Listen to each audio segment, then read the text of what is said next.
Hello and welcome back to Louise Savage Muses, in which I sort of muse about books and, well, mainly books.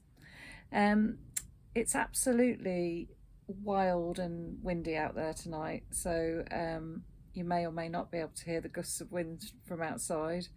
It didn't take much for me to retreat to the library to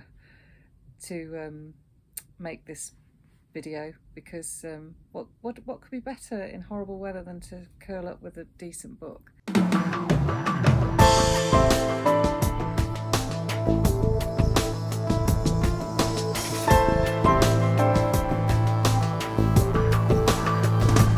Anyway, I have recently read The Wolf Den by Elodie Harper, and also was really privileged to be able to interview her with Simon, my son, of Savage Reads fame.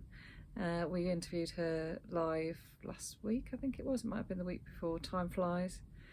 So I thoroughly enjoyed this novel, which won't be a surprise, I don't suppose, because it's set in ancient Rome. Well, no, that's a fib. It's set in ancient Pompeii, in the Roman world, and it's called The Wolf Den because that's a rough translation of the Roman word for brothel. So the main character, Amara, is a prostitute. She grew up free. She became a slave by various horrible sort of set of circumstances and experiences, which I won't spoil because that's partly part of the joy and fascination of the novel. And Elodie, one of her intentions was to try to give a voice to the prostitutes, the slaves, the freed people, men mainly, in Roman society. And I think she does that brilliantly. When I first started reading this, I was a bit nervous about it because I seemed to be inundated with lots and lots of characters. But I think what Elodie was trying to do was to recreate the hustle and bustle of the brothel itself and of Pompeii, because Pompeii would have been an incredibly noisy, very busy place to live. So I think she does that really successfully, and it's this sensory world, Pompeian world that she creates, I really enjoyed. The other thing that she explores is the relationships between the prostitutes themselves, the relationships they have with each other, which aren't straightforward at all, because in many ways they're friends, but equally they're rivals, and they are fighting for survival. They live in, and there's a hierarchy as well, you know, there's a pecking order. Some prostitutes are inferior or less well paid, etc., etc., and less well treated. So you sort of explore that whole gamut of the underworld, if you like, except it isn't the underworld in Pompeii because it's very much out in the open. The other thing I loved about it was the way that you sort of really get a glimpse inside some of the wonderful villas that survive, or at least the remains of which survive in Pompeii. And having been there, having been lucky enough to go there several times myself, again, I felt she helped you to really wander those streets and bring those streets to life. The plot as well, it's fast paced, it's interesting. You really care about what happens to these women, and the protagonist or heroine or whatever you want to call her, Amara, is quite complicated because of her situation. You know, you're encouraged to empathise with her, but equally she does some things which, you know, morally you question, and I love that about the novel as well. So as an introduction to ancient Pompeii, I think it's a really interesting way into that world. As a study of people surviving in very difficult circumstances, I think it's well worth reading from that perspective as well. And who could resist this wonderful cover? It's beautiful, isn't it? And inside, one of the lovely things about it is that every single chapter, because I am a bit of a geek, I don't know if you can see that, but every single chapter opens with a quote from the Roman world. And the quotes are really pertinent, they're really well chosen to sit with each chapter. So yeah, a really, really lovely, joyous winter read.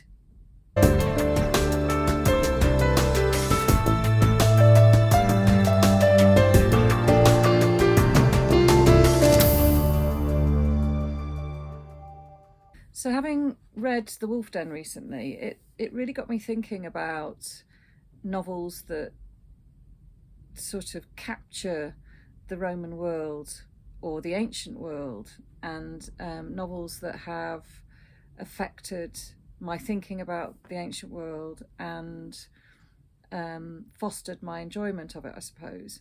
So the next novel is by Bernardine Evaristo of Girl, Woman, Other fame more recently, Booker Prize winner, amazing woman.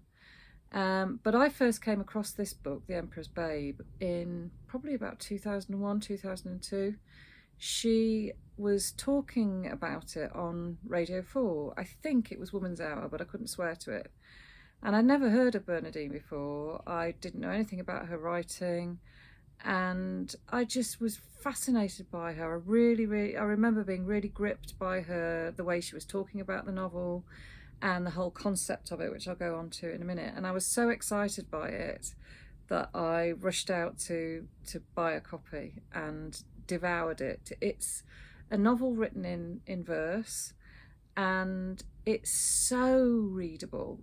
It's one of the most energetic pieces of writing I think I've ever read in my life, because it focuses around a young woman who at the age of 11 is married off to a really flabby, gross, elderly man who is quite high up in the political echelons of Rome, but nevertheless it's not necessarily the ideal match for a young 11-year-old girl. And to complicate things, or to make things even more interesting, Boudicca originates from ancient Nubia, which would be, I suppose, roughly where the Sudan is now. And the novel is set in Roman London. So you've got this sort of fantastic hodgepodge of, there's her with all her friends, one of whom's a drag queen, and there's a lot of cheek in this girl. She's a really cheeky, fascinating character, but also desperately bored because her husband is away from home an awful lot, and she's kind of trapped really in this villa awaiting his return. And ultimately, and I don't think this is a spoiler at all, she's called the Emperor's Babe because she ends up having an affair with the Roman Emperor Septimius Severus, who himself was a Libyan.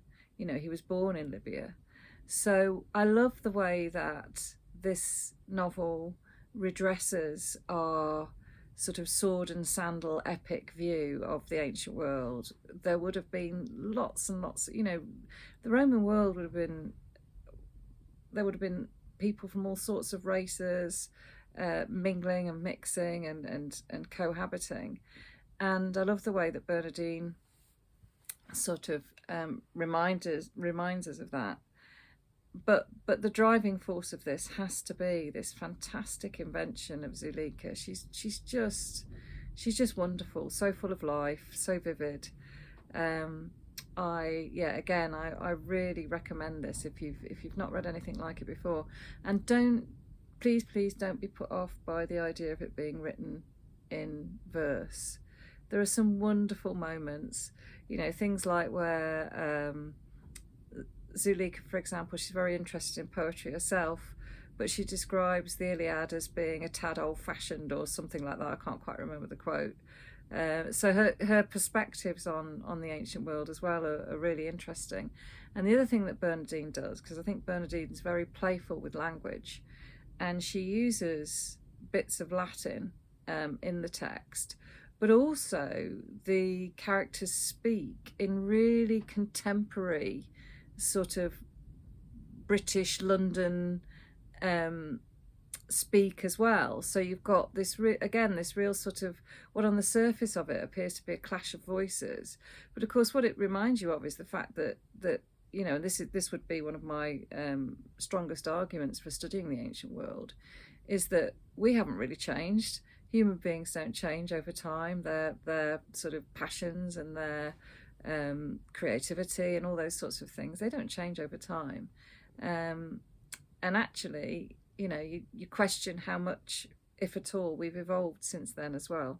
So yeah, really, really love this book. It's a firm favourite of mine, and every so often I sort of, you know, you can probably tell it's really chevuxed. I don't know if you know that word, but it's you know, it's sort of a bit battered and beaten because it's come on and off my shelf so often. There you go, Emperor's Babe.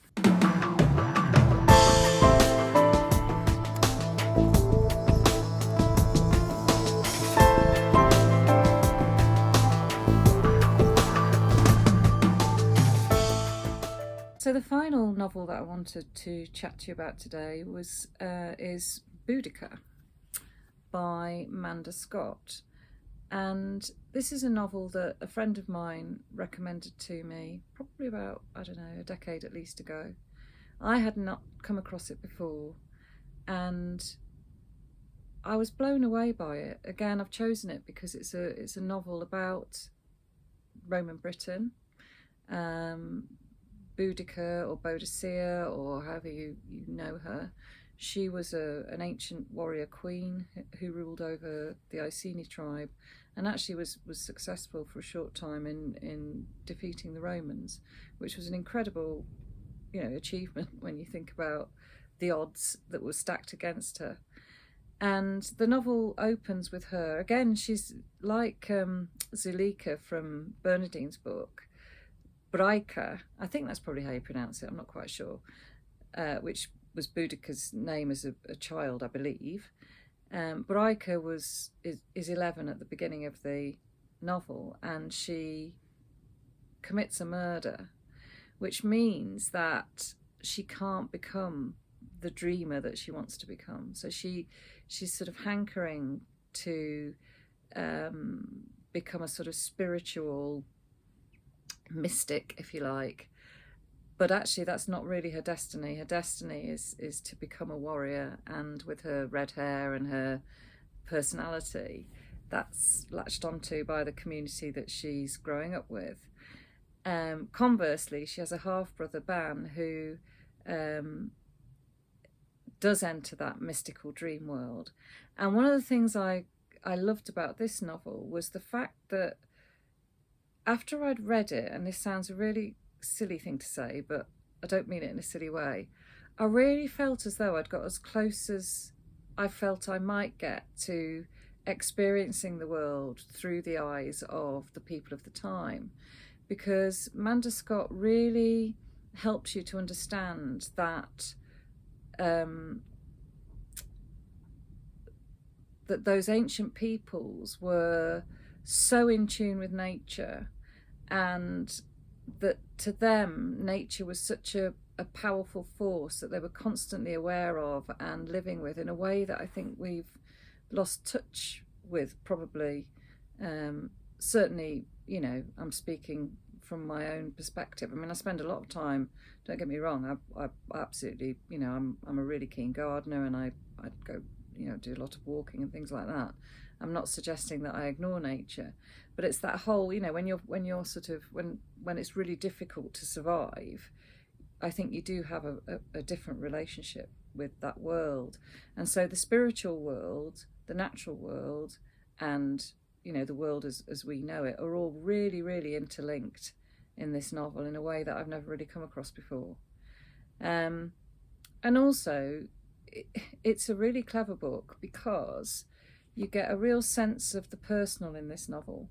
So her relationships with her half-brother, her romantic relationships, are all explored really fully against the backdrop of the pressure of being in the public eye and being